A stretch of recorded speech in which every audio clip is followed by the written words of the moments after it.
You're listening to Better at English, episode 38. Hi, English learners. Lori here, your teacher from betteratenglish.com. In this episode of Real English Conversations, you'll hear part 3 of my conversation with Kyla. We're talking about the book Daily Rituals by Mason Currey. In this part, we talk about the routines and practices that many creative people have in common. Now, before you listen, I have to warn you, this is a particularly challenging conversation. Here's why. Because both Kyla and I read the book, we have a lot of shared information in our heads. When speakers have a lot of shared information, they often leave out details. They know that the other person already knows the information, so they don't have to say it. If only one of us had read the book, this conversation would have been very different. We would have had to do a lot more explaining and mention a lot more specific details. What does all that mean for you? As you're listening, don't worry too much if some things are unclear or if you feel you're missing information. To help you out, I've marked the particularly challenging parts in colored text in the transcript. And at the end of the transcript, I've included a short quote from the book so you can read the part that we're talking about. If you want to read along as you listen, you can download the full transcript, including a bonus vocabulary lesson, at betteratenglish.com/transcripts. After the conversation, I'll be back with 5 questions you can use for speaking practice. Okay, let's get on with the conversation. That's right, exactly. And the amount, it seems a real recurring theme in the book is 3 hours. Okay. The amount of people that worked for 3 hours a day, that got all their, even the ones that didn't have jobs, that had their time completely open, a lot of them seem to work for 3 hours, and the rest of the time would be, visiting and going for long walks and having luxurious dinners. That was another really striking one, the role of walking. Yes. Because you had these people, like you say, they would work their stretch of 3 or 4 hours. I think Beethoven is an example of this. He would get up in the morning, drink his coffee. I think he was the one who counted the beans. Yeah. How many was it in each cup? 60 or something? Was it 60? Yeah. That sounds right. Yeah, measured out precisely 60 beans for his coffee and would work. And then he would take these long, vigorous walks, armed with notepaper to jot down ideas, I guess. Yeah. And I think it was also Beethoven who would, during his work periods, when he would feel stuck, he would get up and go walk outside for a little bit, and found that kind of unlocked his creativity. Right, and he'd get back to it. Yeah, but have you ever noticed that yourself when you're out walking, that you get these great ideas? Oh yeah, for sure. And I've kept, in the past, I've always had a notebook. Yeah, you do when you're out and about, and I don't know, something about the rhythm of walking, I think, can make your brain really start generating ideas.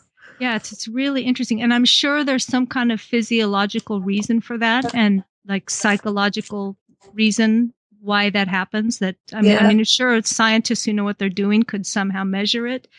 I don't know what it is, but I found that myself especially I think when I was studying math for some reason and would be stuck on a problem, I would get up and go out and walk in the forest. This back when I lived in Sweden. And often when I wasn't even thinking about it, the possible solution would then occur to me. And then I'd go back and more often than not, it was actually right.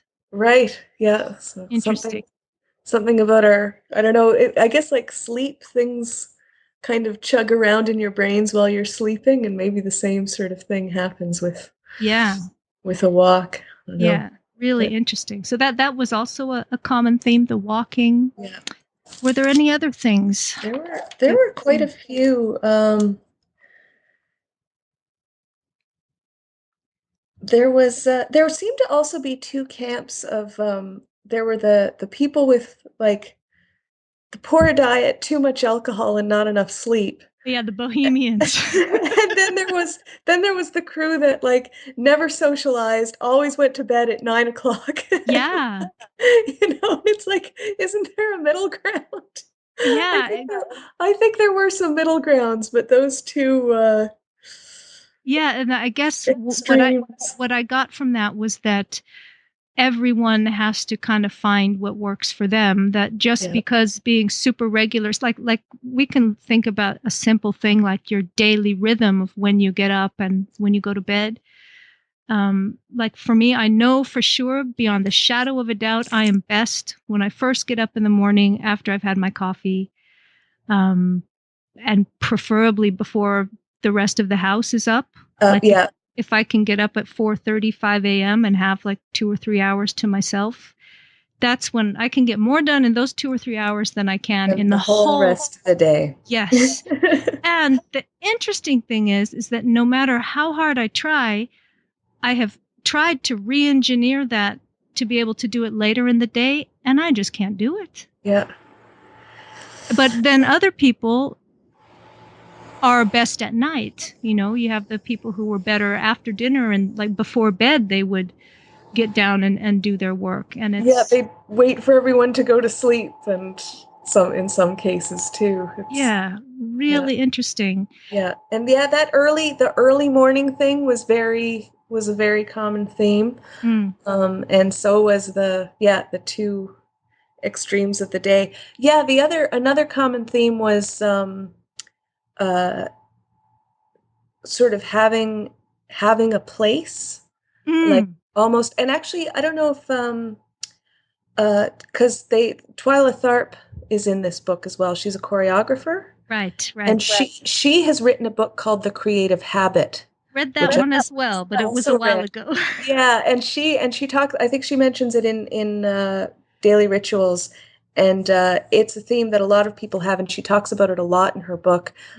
Is having that like a specific space where the only thing that happens in that space is your creative work.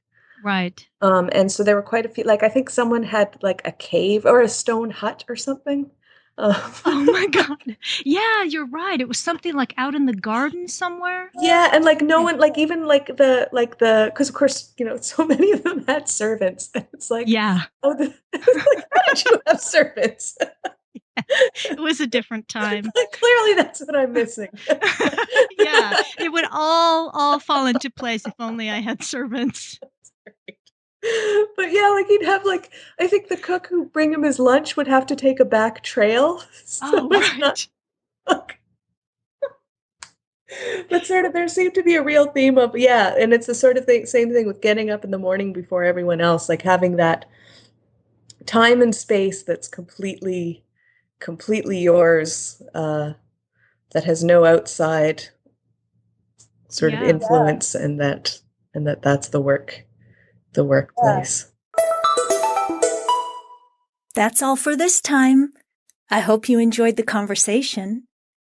If you've been following this conversation since part 1, I think you will notice that the listening is getting easier. Some of the grammar and vocabulary is repeating, so it's probably more familiar to you now. You can use the topic of daily routines to practice your English speaking.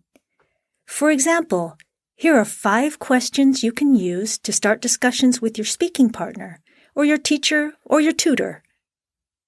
Ready? 1.